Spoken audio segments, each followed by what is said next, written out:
All sports, all plays. All sports, all plays. All sports, all plays. 365, we making up plays. You talking the game, get you through the days. We're high in the court, the dime in the lane. Variety topics, living the same. All presentation, sports information. Hitting the airways, taking the nation. All sport, all plays, they working your faces. Grace at the field, so tie the laces. All sports, all plays.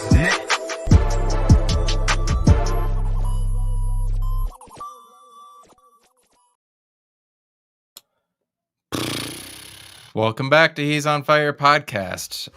Wish it was under better circumstances, but here we are. It is the life of an Arizona sports fan, right? This is what we are used to. This is what we've lived through. This is what we were built in. And honestly, I wish I had some words of encouragement. I wish I could say, yeah, it's because of this. Yeah, it's because of that. But honestly, you know what? Last night, the Valley got punked. Cards got punked for the third straight game. The Suns are no longer the best team in the NBA for right now. And the Golden State Warriors wanted it more. So we have some things we need to improve on. We have some things we need to do. Got my co-host here to join in my misery. Jay, how are we doing, man? I'm doing all right. Besides, our Arizona sports teams losing. For me, I had a really good Christmas. Very heartfelt. My daughter experienced a lot of love for her first Christmas, so it was great seeing that. But what's up, Iverson? Merry Christmas. But mine was good. I know you two were going through some stuff with the fam and sickness and all that, but God bless all that. So, Ahmet, how are you doing, dude? Man, Christmas was rough because I got a booster shot and then I got my flu shot, one in each arm. And it knocked me out the entire Christmas Eve. Christmas was better, but I mean, it was, it is what it is. Honestly, the day was great, but I can't help but dwell on the two games that I had to watch that really just were painful at the end. And being on Twitter and listening, I even went to Warriors Reddit to see what they were saying. Oh, but I think I have some bright spots to pull out of it. All right, I do too. All right, well, Cardinals, get into it. We're gonna. I don't have anything good to say. At least for the Suns, I can say it's something. About a 45 minute podcast tonight. I just want to hit on some things. I'm gonna pull a Suns jam session of Matthew Lissy and John Voida.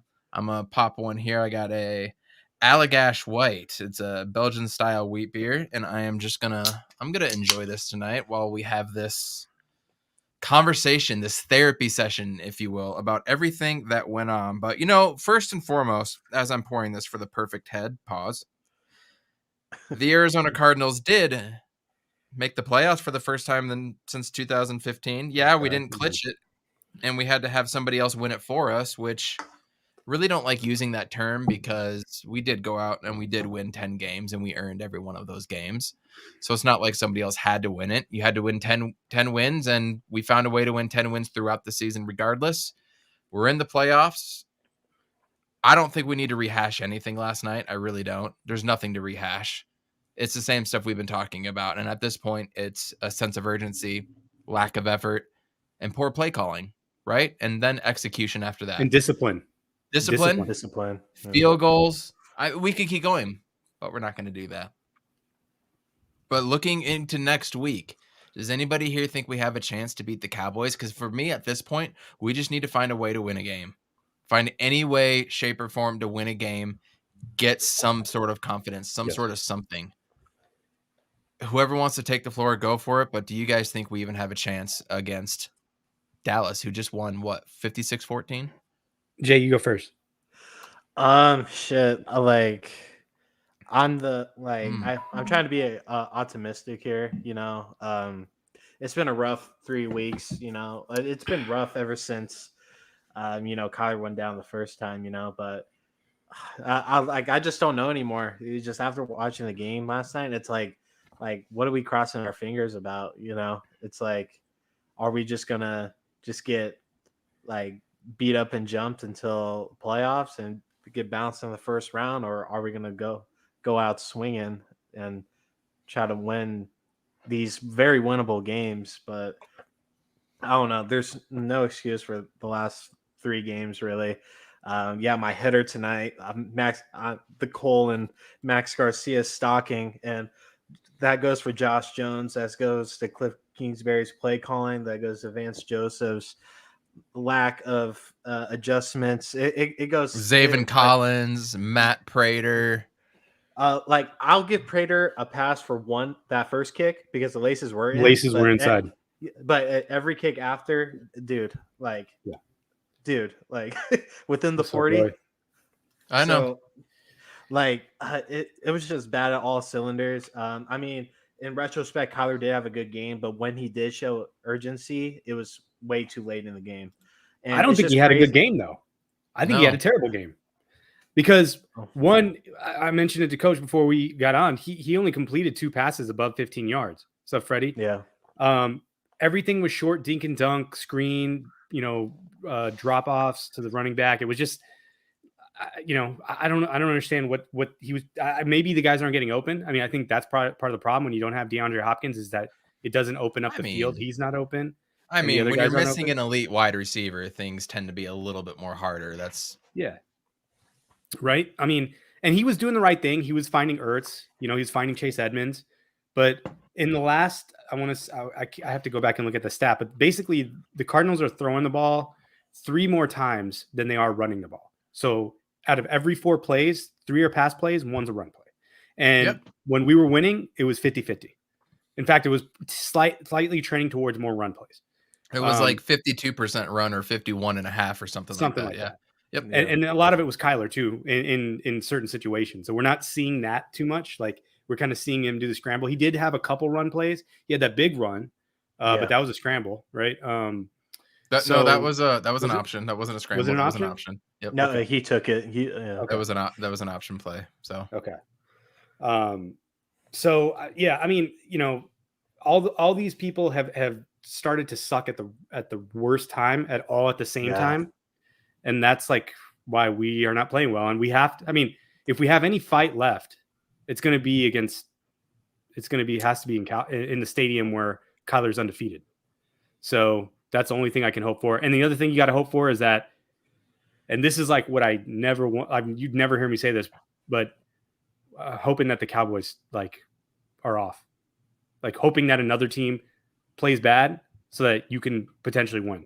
That's where we're at. Yeah. That is where we're at. It's effing sad, dude. It's sad to see a team just completely gain all of your trust and then just in a matter of games. It's sad to watch them crumble the way that they did. I mean, you can go up and down the list. Like Chandler Jones ain't going to be back next year. I don't know if I want Justin Pugh anymore because he can't stay healthy. We haven't seen enough of Rodney Hudson, but obviously he'll be back along with DJ Humphries. That offensive line needs. I mean, I told you guys in the group text last night, I don't care who our skill position players are. I don't give a damn. I don't care. It doesn't matter if the defensive line doesn't get any pressure. Yeah. It doesn't matter if the defensive line can't stop the run. It doesn't matter if we can't run the ball because our O-line is giving it up or snapping it above Kyler's head. But to your point, though, I mean, the defensive line and the defensive and the linebackers played well against Jonathan Taylor, except for maybe a couple of plays. They were able to handle it for the most part. Yeah. And we were getting held, dude. We were getting, and you said it on Twitter, we were getting held a lot. We were getting held all night, but we still weren't getting enough pressure. It's still not enough to win an NFL football game. It's consistent pressure. And man, I miss JJ Watt, but this team going into the offseason has to do whatever it takes to get bigger, meaner. Do we need more of a veteran leadership on both line play? Whatever it is, this team needs it. Whatever cap money that we have, you better put into both lines and then maybe one skill position player. Maybe a cheaper J.C. Jackson if he can get something on the cheap. Probably not. Maybe Emmanuel Sanders at the wide receiver position because I don't know if we want Christian Kirk back. But that's it. Go and draft the rest of those dudes. Draft another Rondale Moore and try to hit lightning. Draft another cornerback Marco Wilson, try to hit some lightning. It doesn't matter. It's this line play. The line play has been consistently up and down on offense, even when we were good, and it's been poorish to bullish on the defensive side, even when we were good. I don't care what we have to do. It's line play, line play, line play, and I'm tired of talking about it. I'm tired of people going on Twitter saying we need this receiver, we need this DB, we need this linebacker. No. Line play, line play, line play. Somebody asked earlier in the chat, and we're gonna get off the Cards in just a little bit, but JV asked, the Cards lose the next two and get a first round exit, should Cliff be fired? Only if Eric Bieniemy is available. To me, that's the only one I would go for. GM wise, I think Keim's done enough. I think he put together a great roster this year. Sorry, beer's already getting to me. But how is the beer? It is smooth. You know, these are the Belgian styles are usually a little thicker, you know, but this is really smooth. Send me the name of that later. Absolutely. This is delicious. So that's just my take with the team. Honestly, if it's not Eric Bieniemy, I say run it back. Me and Amit were talking about this. If it's not Bieniemy, run it back, because whatever you want to say, Cliff Kingsbury did get to the playoffs in his third year. But now you're looking at 2 years in a row with a complete collapse. Jay, what are your thoughts on what I had to say there? We're gonna do some quick fiery takes tonight. Quick ones though, so go ahead.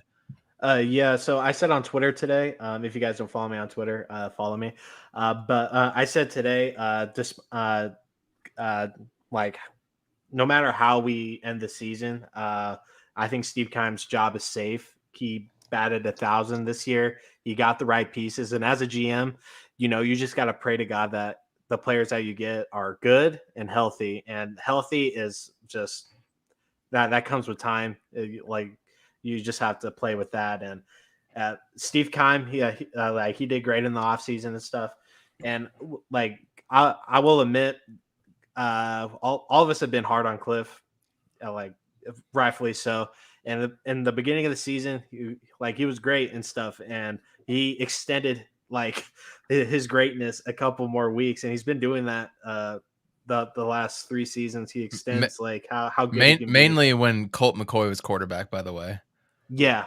So like you said, it comes down to the line work. You know, it's just the offensive line is just getting blown through. They can't contain somebody for 2 seconds so Kyler can get set. Max Garcia can't snap a ball to Kyler's waist, and he constantly has to pick it up from the ground and just make something out of nothing. Josh Jones is getting blown through. Justin Pugh isn't even like healthy. What if this is the solution? What if the solution is we hire an offensive coordinator? Don't get me started there. Like, I'm on board with that, honestly. Like, because someone needs to get these line guys in check, because Josh Jones is a fidgety mother effer, and he won't sit still. Like Max Garcia, like he's been like on my list like all season. Like, do we not have a backup center? Because it's no, we don't have a backup center per se. He is the backup center. Yeah. Okay. He's the backup center. Like Steve Keim, you need to get on to finding an actual center and just having him as a backup to Rodney Hudson. Okay.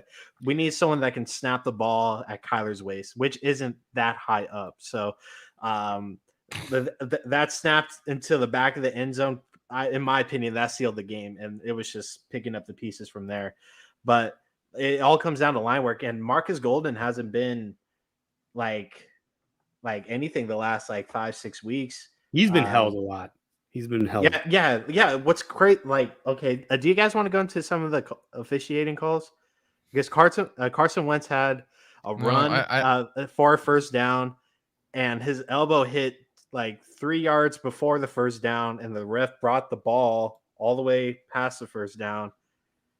Yeah, I saw. I mean, there's a lot of stuff like that. I mean, look, like there's a lot of stuff, man. But did you guys watch All or Nothing in 2015 with the Cardinals on Amazon? Did you guys see that?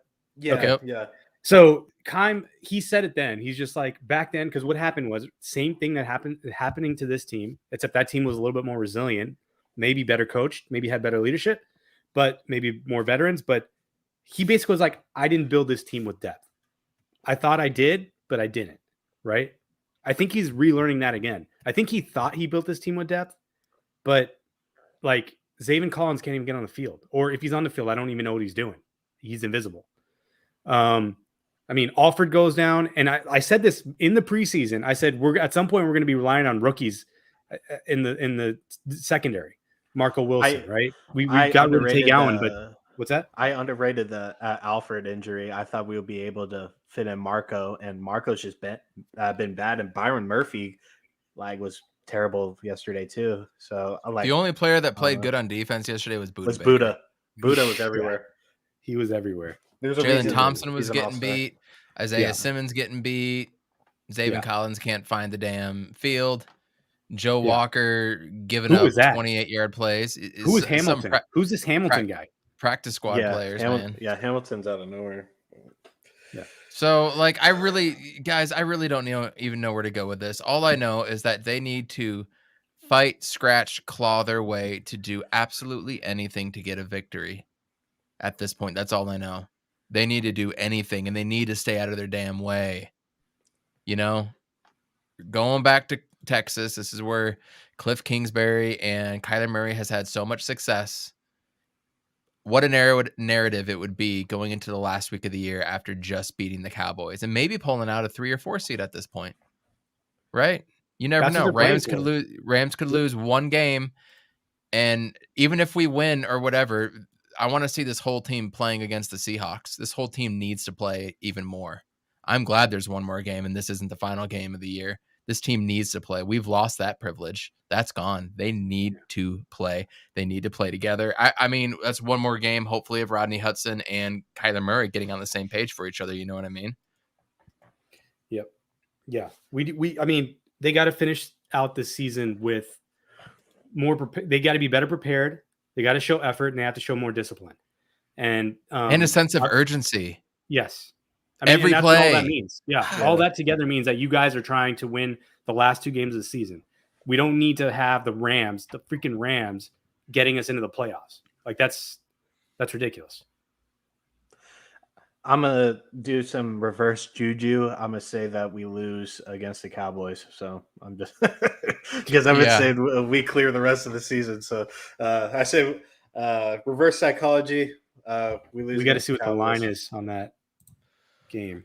Cowboys are probably favored by a lot after that Washington game. They have to be. That's a really good point. I am curious. And it's the Cowboys, and people are going to bet on them. Yeah. Nothing yet. No line yet. Okay. No line yet. Okay. No line yet. I'd venture to say at least 8.5. Ooh, that's high. Is it? We haven't scored 30 points in 3 or 4 games. I was going to say 6.5, but yeah. I'd say 5.5. But 10-5, they're 11-4. Remember when we were 8-2? Remember when we were 7-0? No. Just pathetic. Yeah, we all have bad taste in our mouth. We don't even want to talk about it. So let's move on to the 2021 Western Conference champion Phoenix Suns, who lost an absolute heartbreaker yesterday. And I'll admit it, just like all the players did. We got out hustled. We got out rebounded. Second chance points was up there. Points off of turnovers was up there. Transition defense, rebound the ball. We would have been right there. You take away a stupid technical foul on Chris Paul. You take away that point. You get a couple more rebounds. You get 2 more rebounds. You save 2 more points. And you play better transition defense, or you don't turn it over. It's amazing how in basketball a few little plays can come back and really bite you. But last night or yesterday during the day on Christmas Day, we got beat. We got beat straight up without Jordan Poole, without Clay, without Andrew Wiggins. Plain and simple. So the Phoenix Suns need another player that can get buckets on their own. Campaign was awful to start the game, finished nicely. Couple threes, a nice mid-range. He had a little floater finally off the backboard that looked good. But we need another player coming off the bench that can create their own. And to me, that's Eric Gordon. He don't need to be on the Rockets right now. To me, that's Eric Gordon, 100%. You can go a small ball lineup in the backcourt with Shamet, Gordon, Campaign. You can have Gordon handle it a little bit. You could have point book with Gordon. I think that's a player we need to get, and then we need another wing. We need Torrey Craig or Thad Young. That's who we need to go after. That's what I think we need. We need another player that can get their own. DeAndre Ayton ain't doing it. I'd love nothing more than Karl Anthony Towns, just for that reason. Wow. I would Dude, love he was unguardable last night. DeAndre Ayton. Yeah, DeAndre Ayton, when he got the ball, he was unguardable. every time he got the ball in the post, like he scored. Yeah, because who's guarding him? Smaller players. He had Looney on him. He had Looney or Draymond. Those are the two guys. Smaller players. Looney's what is Looney? 6'9". He's 6'9". 6'9", yeah. I it's an offensive league, man. It's an offensive league. I would love a guy that could do a step back three. That's a big guy like that. I would love a big guy that can consistently be able to make stuff happen on his own 15 to 18 feet from the rim. But that's not going to happen. That's not going to happen. That's Monty's system with Book and CP not dishing him the ball when he's hot. This has been like a reoccurring thing. Yeah. Yeah. But it's also we've seen DA get pushed around a little bit and not being able to get big bodied enough to receive a good entry pass too. And we've seen stone hands, we've seen that stuff as well too. But that really wasn't the issue yesterday. His finesse-ness around the rim kind of hurt us. His lack of aggression hurt us again. He needed to take a couple more up stronger. Because he got a few balls batted away that didn't count as shot attempts. He had 2 or 3 times where it just got batted away from his hands. I think most of the blame actually goes to Booker and CP, honestly. Booker for sure. Yeah, just the whole guard side, they let Lionel Richie just shoot whatever he wanted to. And like what is Kuminga doing? Like why with a team like this, you need to stay in front of him. And I get Curry gets to travel and shit. I know he gets to do like double step backs like Harden, and I get called for it. I know the moving picks are annoying as hell.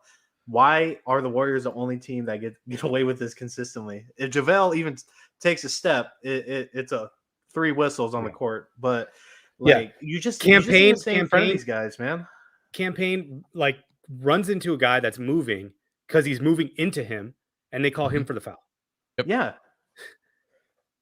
I mean, the refereeing was worse in this game than the Cardinals game for sure.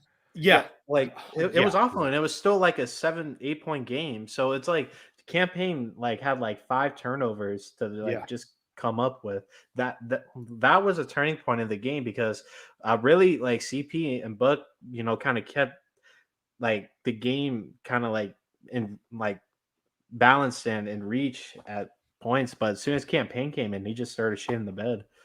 Yeah. I think we need a Torrey Craig more than an Eric Gordon, honestly. We just need size, because we're not getting boards against this team, because they're hand checking, they're going over the back, not getting whistled, and it's like what can you do when we only have DA down there and everybody else is I think towards the end of the game it sort of evened out. I think they got better at especially offensive rebounds. The Suns were getting more offensive rebounds, particularly DA, JaVale, and Cam Johnson. All 3 of those guys were getting offensive rebounds and putting it back.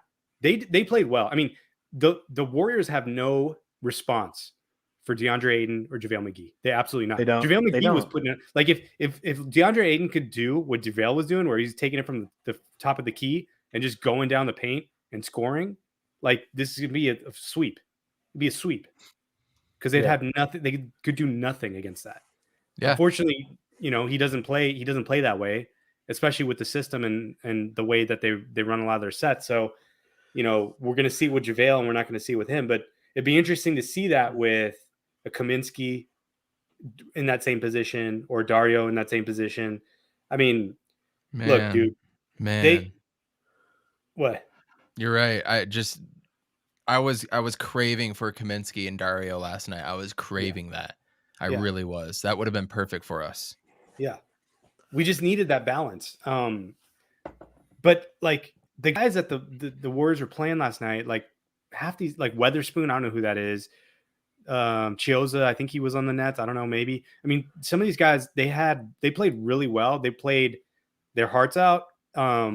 But are we going to see that again? Like, this is a regular season game. I mean, come on. Like we can go to the playoffs, and you can go back and look at Jokic, right? In the playoffs, he got bodied and put into he got stuffed into a locker by DeAndre, right? The season before that, he got bodied and stuffed in a locker by Anthony Davis. So I mean, you got to to me, whatever the Warriors are saying, yeah, okay, you got Steph, you got Draymond. I never believe in Draymond in terms of like an offensive player. Yeah, maybe he did a lot of things last night defensively that were really positive for his team, but I'm like, none of these guys have proven anything to me. It's a great Andrew point Wiggins, right here. That in the first half, exactly. yes. The backdoor cuts, like we just left it wide open for them, and it's like, when do we weren't ever engaged? do that? Yeah, I know. like, but I think it was really their scheme, because it was those backdoor cuts, because they were scrambling on the 3-point shooters, and it was a lot of it was on Ayton, because he just didn't get to the right guy that he was supposed to get to. Whoever was in the middle of the key had to get to that player, and they weren't getting there. But I mean, go back to my point. I mean, let's see how the Warriors finish out the season, because I think the Suns have found a way to stop Steph. Maybe not the rest of the team, but he's shooting terribly against the Suns over the 3 games that they played. And is Juan Toscano-Anderson, Otto Porter, is that guy going to shoot like that again against the Suns? But the thing is, somebody else is going to. Either that or Draymond's going to be shooting 2 threes randomly and go for 2. That's what he did last night. I mean, he doesn't. Clay's going to go 6 for 6. Jordan Poole wasn't there, or Andrew Wiggins isn't there. Somebody else is going to. And but how is no answer out of it? But my point is, like, we saw Mikal, right? Like, Mikal was really inconsistent in the playoffs. Like, he had a really couple awesome games, and then he had a lot of just, where are you? That happens. Like, yeah, we can say Jordan Poole's great, right? But Jordan Poole is not going to do this for the entire playoff series, entire playoff run. He's not going to play how he's playing right now. I guarantee you. He's just not a good enough player yet. Yeah. And Booker's not going to play like that either. What's up, Jaden S? Yeah, like what Jaden S says, like, Booker just had kind of like a one-off. He has one or two of these games like a month where like there's just the shooting isn't there, the shot isn't there. Yeah, so it's like that, but the effort was there. It so happened to be on Christmas. So. He was rebounding well. He took the ball into the paint. It wasn't like settling for threes. I mean, he played hard. Book played a good game. He was just off. I still think we need another guy that can go and get his own shot. If nothing else, we need a damn good, consistent 3-point shooter. And I would love to get Eric Gordon on this team. I would absolutely love it. Do we need Torrey Craig? Yeah, we need him too. We need Kaminsky back. When is Kaminsky going to come back? Are we going to get an update on him? That said indefinitely, 4 weeks ago now? It was in November when that all happened. So it's been 4 weeks. When are we going to get an update on him? Now Jay Crowder goes out. Elfrid Payton goes out. Anything happens to one of the point guards, even for a short time, we're really going to be strung now. We're probably going to sign some Isaiah Thomas or something. Who knows? Just to fill a spot right now. And let's see what happens. I mean, on the bright side, if there was a bright side, Grizzlies beat the Kings tonight, 127-102. Desmond Bane had 28 points. Tyrese Halliburton had 18 points, 5 boards and 7 dimes. But the Grizzlies are going to be coming off of a game at the Kings, and then they play the Suns tomorrow night. There's that. Dylan Brooks is also in protocol. So tomorrow night ends up being a bigger game than I thought it would. I don't know if it's a big game, but this is another test, because this is, as of right now, it's like the 4th or 5th seed in the West. The Grizzlies know who the Suns are. They're going to come in and they're going to want this win too. So are we going to rest on our laurels, or are we going to come out and are we going to show a sense of urgency? What are we going to see tomorrow night? I mean, we're just going to see how they react. I think if they're really pissed, they're going to come out and smack them around. If they're not too upset about the Warriors game, which maybe they're thinking like, look, like they had a bunch of fluky guys make a lot of shots that they don't normally make. They got a loose balls that we normally get. Campaign played bad. D-Book played bad. We got to go to Ayton and JaVale. I think they know what the game plan is to beat this team. They know how to stop Steph. That's for sure, because they figured it out in 3 games. But I mean, it's going to tell us a lot about their mindset. Like, did they really care about that game, or are they like extremely pissed that they lost that game? Judging by the way that Monty was doing the rotations, it felt like they really cared about that game. I agree. I 100% agree. Jay, what do you think tomorrow night going up against the Grizz? I mean, we handed the Grizzlies a pretty bad loss last time. They're definitely gonna remember that, but I say the Suns win it. We have Book back. We got Book is back. He'll be able to, I think, bounce back pretty well. So yeah, I say we win tomorrow. And yeah, it just sucks how we just lost twice yesterday. Our first Christmas game in like God knows how long. 12 years. Yeah. So it's a bummer. Loss too. Heartbreaker. Yeah. So Roger Mason, I couldn't remember that guy's name until I saw it on Twitter. Roger Mason was the guy that hit that three, who probably never played a game after that. Yeah, and then I am looking at the bright side. Arizona State basketball, they had to cancel their game last week due to a malfunction at the stadium. And then USC and UCLA basketball, both are in COVID protocol. So we at the Arizona State Sun Devil basketball team actually doesn't play a game until 13 days from today, 2 weeks from yesterday, and we will play the University of Arizona. So that's going to be a huge game. So fortunately for us, we don't have to see them losing any games. Arizona State football, on the other hand, has a big game on Thursday, and I don't expect a lot from them. Diamante Trainum officially transfers. He is now a linebacker at The Ohio State University. I'm sure you love that, JJ. You can go F yourself off right away. And I just don't have a lot of hope in Herm Edwards and the transfers that have already gone out. Whatever's left of this team, one of the top run defenses in Wisconsin, probably going to stop Ngata, but I hope Daniel has a great day. I hope Jaden Daniels does a few things that are unexpected. I'm not so high on them winning their bowl game either. Be nice to win the Vegas Bowl. It's the new age Vegas Bowl. It's not like the old one where you play the Mountain West. You actually play a decent Big Ten team, but I'm expecting more pain and sacrifice there. What else? Are they playing that one in the Raider Stadium? Mm-hmm. Yep. Nice. That's on Thursday night, so at least I'll be watching that game. That will be something to do, if nothing else. Got to wait to get our ass kicked in Dallas on Sunday at 2:30. So we got the Suns. We got the Suns tomorrow, Grizzlies. And they also play on Wednesday, a probably pretty pissed off Oklahoma City team again. It's going to be a weird couple days as a Phoenix fan. We're looking for all these crumbs to like chew on and to make ourselves full again. And then we get all this national respect. We got the world on us a few times with Sunday night football, Thursday night football, then Monday night football, Christmas Day. And it just seems like nothing can go our way. And this is life as an Arizona sports fan. It was so bad that before the show, JJ, me and Amit were talking about 2022 NFL free agents. Hey, I don't blame you, dude. This last month has been dog shit. So, I mean, yeah, Jay. Here's the thing with football, right? Like football is, because it's only once a week. It kills you. To lose like 3 games in a row, that's like in the NBA equivalency of the schedule. That's like losing 15 games in a row. Yeah. Right. And then in baseball, that's what, 30 games? It's like 30 games. Dude, that's what we're looking at. We're looking at like a 30-loss Diamondback team, a 15-loss Suns team, which, happened wasn't recently. Too long ago. Yeah. So it's tough. It's tough when the team had expectations. That's the other part, is that we're like, okay, they were the best team in the NFL. They went around and smacked everybody around in their stadium by double digits for 7 straight games. And now we're like, can we we made the playoffs, but are we just going to lose in the first round? Like, that's the NFL, man. It's brutal. And the question comes up is, has DeAndre Ayton earned his 5th year, as Jay is asking? Has Cliff Kingsbury earned the right to come back? And this is what our talking points are now. It's not, I think we can go into Dallas and do this. Oh, yeah, I think we're going to go 3-0 this week for the Suns. And no, these are the things we're talking about now. And that's what ultimately sucks as a Suns fan, Cardinals fan, D-backs fan.